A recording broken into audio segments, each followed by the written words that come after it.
স্বাগত জানাচ্ছি। আসসালামু আলাইকুম।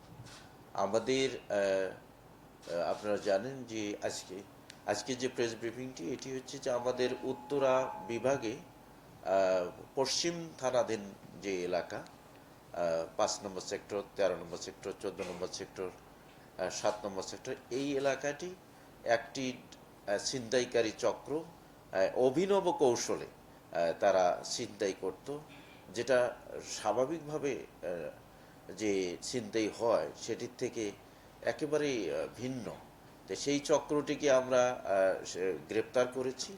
গ্রেপ্তার করে আমরা নগদ টাকা উদ্ধার করেছি এবং আমরা এই ছিনতাই কাজে ব্যবহৃত যে মোটরসাইকেল সেটিও আমরা আটক করেছি। তো আমাদের ছিনতাই এই এই যে অভিনব কৌশলে ছিনতাই হচ্ছিল, এটি প্রথম এই ধরনের একটি ঘটনা ঘটে 15 জুলাই। 15 জুলাই 3টার দিকে একটি ঘটনা ঘটে 5 নম্বর সেক্টরে, 9B রোডের ওখানে একটা ছিনতাই ঘটনা ঘটে, 15 লক্ষ টাকা ছিনতাই হয়। তার পরবর্তীতে আরেকটি ঘটনা ঘটে আপনার 18/8/2025 খ্রিস্টাব্দ তারিখে। এই ঘটনাটি ঘটে আপনার গাউসুল আজম এভিনিউতে। এই ঘটনা 10 লক্ষ টাকা ছিনতাই হয়। এভাবে আপনার 26/8-এ একটি 26/8/2025 খ্রিস্টাব্দ তারিখে আরেকটি ছিনতাই ঘটনা ঘটে। 1/9/2025 খ্রিস্টাব্দ তারিখে আরেকটি ছিনতাইয়ের ঘটনা ঘটে। তারপরে আপনার 18/9-তে এসে আরেকটি ছিনতাই ঘটে, ওখানে যে 13 নম্বর 14 নম্বর সেক্টর হচ্ছে মিনা বাজার। ওটা একটু বড়, 20 লক্ষ টাকা ইসলামী ব্যাংক থেকে তুলে রিক্সায় আসছিল। ওই মোটরসাইকেল এরা ছিনতাইকারীরা মোটরসাইকেল চোখে গিয়ে ছিনতাই করে টাকার ব্যাগটা সো মেরে ছিনতাই করে নিয়ে গেছে। এভাবে পরবর্তীতে 30/9-তে আর একটি ঘটনা ঘটে আপনার এরকম ছিনতাই। তারপরে 6 অক্টোবরে আরেকটি ঘটে। এভাবে 60টি ছিনতাইয়ের ঘটনা ঘটে। আমরা এই ছিনতাই চক্রকে ধরার জন্য আমরা দিন রাত নিরলস পরিশ্রম করে আমরা দেখেছি যে এই ছিনতাইয়ের ঘটনাটি একেবারেই অভিনব। আমরা এখানে একটি পরবর্তীতে একটা চৌকস, আমাদের একটা উত্তরা পশ্চিম থানার অফিসারদের নিয়ে একটি চৌকস ছিনতাই প্রতিরোধ টিম গঠন করি। আমরা এখানে এসি, এডিসি, বিশেষ করে আমরা এসি জোন যে সাদ্দাম, ওকে হেড লিডার করে এবং আমরা প্রতিনিয়ত এটাকে মনিটরিং করে আমি নিজে আমরা এই ছিনতাইকারী চক্র গ্রেপ্তারের জন্য আমরা দিনরাত কাজ করে যাই। আমরা সিভিলে লোক রেখেছি, একটা টিম করেছি, করে বিভিন্নভাবে এই সিভিল টিম আমাদের কখনো রিক্সা চালিয়েছে, কখনো দারোয়ানের কাজ করে বসেছিল, কখনো ধরেন উবার বা পাঠাও চালকের ভূমিকায় কাজ করেছে। বিভিন্নভাবে কাজ করে এই চক্রটি গ্রেপ্তার করার আমরা চেষ্টা করেছি। চেষ্টা করে আমরা শেষে আমরা সফল হলাম যে এই এই যে চক্রটি গত 14 তারিখে আমাদের এই যে ছিনতাই প্রতিরোধ টিম আমাদের যে রবীন্দ্র সরণির ওখানে 3 নম্বর সেক্টরের রবীন্দ্র সরণির ওখানে দুটি মোটর সাইকেলকে দেখে, তাদের যে 3জন ওখানে ছিল, একজন দৌড়ে পালিয়ে গেছে, দুটো মোটর সাইকেল তারা শেষ করে তারা আটক করে। দুটি মোটর সাইকেলেরই ওই সময় নাম্বার ছিল না। এই নাম্বার না থেকে এবং দুজনার যে হেলমেট যেভাবে পরিহিত আসে সেটা দেখে আমাদের এই টিমের ছিনতাই প্রতিরোধ টিমের সন্দেহ হলে তাদেরকে জিজ্ঞাসাবাদ করলে, জিজ্ঞাসাবাদের ওখানে এক পর্যায়ে একজন দৌড় দিয়ে পালিয়ে যায়। পালিয়ে গেলে আমাদের ছিনতাই প্রতিরোধ টিম আমাদের দুটি মোটরসাইকেল আটক করে এবং দুজনকে থানায় নিয়ে যায়। থানায় নিয়ে গেলে আমাদের এই টিমের যে টিম লিডার রয়েছে আমাদের এসি সাদ্দাম, ও নিজেকে জিজ্ঞাসাবাদ করে। পরবর্তীতে আমি সহ নিজেরা গিয়ে আমরা ব্যাপক জিজ্ঞাসাবাদ করলে তারা স্বীকার করে যে এই যে ঘটনাগুলো তারা ঘটিয়েছে। 15 জুলাইয়ের যে ঘটনা, 15 লাখ টাকা ছিনতাই, তারপরে আপনার 10 লাখ টাকা ছিনতাই, তারপরে আপনার 6 লাখ টাকা ছিনতাই, তারপর হচ্ছে আপনার 20 লাখ টাকা ছিনতাই। 20 লাখ টাকার যে ছিনতাইটা হয়েছে মিনাবাজারের ওখান থেকে, সেখানে একজন চাইনিজও ছিলেন, চাইনিজ ব্যবসায়ীর টাকা, তিনি বাংলাদেশের একজনের সাথে ওখানে ব্যবসা করতেছিলেন, চায়নার থেকে মাল নিয়ে এসে তিনি বিভিন্ন জায়গায় করছে, সরবরাহ করতেন। তো আমরা সেটা তো তারা জিজ্ঞেস স্বীকার করে, এবং স্বীকার করলে তারা জানায় তো যে এই যে তাদের অভিনব কৌশল, আমরা জিজ্ঞাসাবাদে জেনেছি যে তারা যে মোটরসাইকেলটা তাদের ওই যখন ছিনতাই কাজে যেত তখন একটা কখনো ফেক নাম্বার প্লেট বসাতো, কখনো তারা নাম্বার প্লেটটা খুলে আসতো। এই স্বল্প সময়ের মধ্যে কাজটা করে তারা চলে যেত।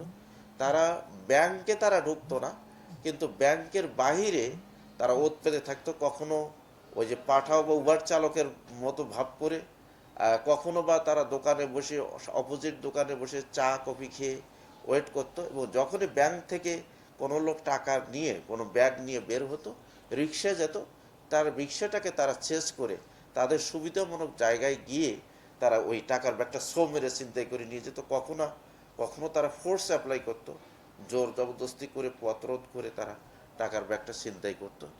এভাবে তারা 60টি ছিনতাইয়ের ঘটনা ঘটিয়েছে এই 3.5 মাস বা 3 মাস সময়। আমরা এইটা আর আরেকটা অভিনব কৌশল হচ্ছে ওদের, যে ওরা দুটো তিনটে জামা পরতো ভেতরে, গোলগলা গেঞ্জি ভেতরে, উপরে শার্ট। একটু পরে গিয়ে তারা ওই উপরের জামাটা খুলে ফেলতো করে চেঞ্জ করে ফেলতো, বা একটু পরে গিয়ে একটু যেখানে দেখতো যে গাছের নিচে টিচে গাড়ির নাম্বার প্লেটটা বসিয়ে দিত। তাই এইভাবে করতে আমরা খুব বেগ পেতে হয়েছে আমাদের। এত এই বিরাট এলাকা জুড়ে সিসিটিভির ফুটেজ দেখা, সংগ্রহ করা, হিসেব করা, এবং আমরা এই ডিএমপি এবং সারা দেশের এই ধরনের ছিনতাই কাজে কারা কারা জড়িত থাকতে পারে, কার রেকর্ড কী রয়েছে, এগুলো আমরা সবগুলো যাচাই করেছি যে এই চক্রটিকে আমরা যে কোনোভাবে আমরা গ্রেপ্তার করব। তো শেষে আমরা তিনজনের মধ্যে আমরা দুজন, এই তিনজন এই কাজটায় জড়িত, তিনজনের মধ্যে আমরা দুজনকে গ্রেপ্তার করেছি, একজন পালিয়ে গেছে। একজনের নাম হচ্ছে সাইফুল ইসলাম শাওন, সে টিম লিডার, তার বাড়ি হচ্ছে আপনার মকসুদপুর গোপালগঞ্জে, আর সে এখানে থাকতো আপনার রামপুরায়। আর একটা বেশিরভাগ সময় সে গোপালগঞ্জেই থাকতো, সেখান থেকে সে আসতো, মাঝে মাঝে সে এখানে থাকতো। আর একজনের বাড়ি হচ্ছে ফারুক হোসেন, সে ইলিয়টগঞ্জ দাউদকান্দি কুমিল্লায় তার বাসা, সে সেখান থেকে আসা যাওয়া করতো, সেও মাঝে মাঝে রামপুরে থাকতো। আর একজনের নাম হচ্ছে জিল্লুর রহমান, ও হচ্ছে গোপালগঞ্জ সদরে বাসা। তো আমরা তিনজনকে গ্রেপ্তার করতে পারি, আমরা দুজনকে গ্রেপ্তার করেছি। এর মধ্যে টিম লিডার হচ্ছে সাইফুল ইসলাম শাওন। সাইফুল ইসলাম শাওনকে জিজ্ঞাসাবাদ করে এবং ফারুককে জিজ্ঞাসাবাদ করে আমরা জানতে পেরেছি তারা এই 60টি ঘটনায় টোটাল 59 লক্ষ টাকার ছিনতাই করেছে। এই টাকা ছিনতাইয়ের ভাগ তারা 3 ভাগে করেছে। শাওন পেয়েছে, যেহেতু তো টিম লিডার, সে 36 লক্ষ টাকা নিয়েছে। আর বাকি দুজন 16 লক্ষ করে টাকা নিয়েছে, ফারুক এবং জিল্লুর। আর ওরা 2টি মোটরসাইকেল কিনেছে এই দিয়ে, আপনার এই ছিনতাইয়ের টাকা দিয়ে। আমরা মোটরসাইকেল দুটো আটক করেছি, এবং আমরা জানতে পেরেছি আরও তাদেরকে জিজ্ঞাসাবাদে যে তারা এই টাকা দিয়ে তারা মানে সাথে মিলেমিশে একটি জমিও কিনেছে। আমাদের ইনভেস্টিগেশন চলমান রয়েছে। আমরা তাদেরকে গ্রেপ্তার করে আমরা তাদেরকে সাথে নিয়ে তাদের দেখানো মতে আমরা জিল্লুরকে গ্রেপ্তারের জন্য গোপালগঞ্জে অভিযান চালিয়েছি। মকসুদপুরে যে শাওনের গ্রামের বাড়ি, সেখানে আমাদের টিম গিয়েছে। সেখান থেকে তার দেখানো মতে, বের করে দেওয়া মতে 8 লক্ষ টাকা আমরা উদ্ধার করেছি। 8 লক্ষ টাকা আমরা উদ্ধার করে আমরা জব্দ তালিকা মূলে সেটা আমাদের হেফাজতে নিয়েছি। আর এই আমাদের টিম নিরলসভাবে পরিশ্রম করে আমরা উত্তরায় যতগুলো বড় ঘটনা ঘটেছে ছিনতাই থেকে শুরু করে সবগুলোই আমরা ডিটেক্ট করেছি। আরেকটি হচ্ছে যে আমাদের এই যে ছিনতাইয়ের ঘটনায় আমাদের আরও আমাদের কিছু টাকা আমরা শুনতে পেরেছি যে কোনো একটা এখানে দোকানে, ওয়ার্কশপের দোকানে তারা রেখেছিল। আমরা সেটাকেও চেস করছি, তাদেরকে এই দোকানের যে মালিক তাকে খোঁজার চেষ্টা করছি। হয়তো তদন্তকালে হয়তো তাদেরকেও আমরা এই আইনের আওতায় আনতে পারবো। এই টোটাল ঘটনায় আমাদের 60টি ঘটনায় উত্তরা পশ্চিম থানায় 60টি মামলা রুজু হয়েছে, এবং আমরা এই আসামিদেরকে গ্রেপ্তার যাদেরকে করেছি যে দুজনকে, তাদেরকে তারা আমাদের কাছে স্বীকার করেছে এবং বিজ্ঞ আদালতে তাদের এই অপরাধ স্বীকার করে স্বীকারোক্তিমূলক জবানবন্দি সিআরপিসি 164 ধারায় দেবে বলে তারা আমাদেরকে আশ্বস্ত করেছে এবং আমরা তাদেরকে বিজ্ঞ আদালতে প্রেরণ করেছি। আর আরেকটি তথ্য হচ্ছে যে এদের বিরুদ্ধে আরও আমরা পিসিপিআর যাচাই করে আমরা দেখেছি এদের বিরুদ্ধে আমাদের পল্লবী থানায়, উত্তরা, তারপরে হচ্ছে আপনার ধানমন্ডি থানায়, তেজগাঁ শিল্পাঞ্চল থানায়, তারপর মিরপুর মডেল থানায় মামলা রয়েছে, রমনা থানায় এদের বিরুদ্ধে পূর্বের মামলা রয়েছে, কখনো চুরির মামলা, কোনো দেখছি মাদকদ্রব্যের মামলা, তারপরে হচ্ছে আইন শৃঙ্খলা বিঘ্নকারী অপরাধ দ্রুত বিচার আইনের মামলা, মানে ছিনতাই করতে গিয়ে হাতে হাতে ধরা পড়েছে এই মামলা রয়েছে। তো আমরা মনে করি যে এটি একটি বড় অর্জন। আমরা গতকালও আপনাদের জানার জন্য বা অবগতির জন্য বলছি, গতকালও আমাদের একটা বড় অ্যাচিভমেন্ট ছিল, আমরা একটা প্রেসে দিয়েছি যে উইন্ডি গ্রুপের 60 লক্ষ টাকা ছিনতাই চুরি করে নিয়ে গিয়েছিল।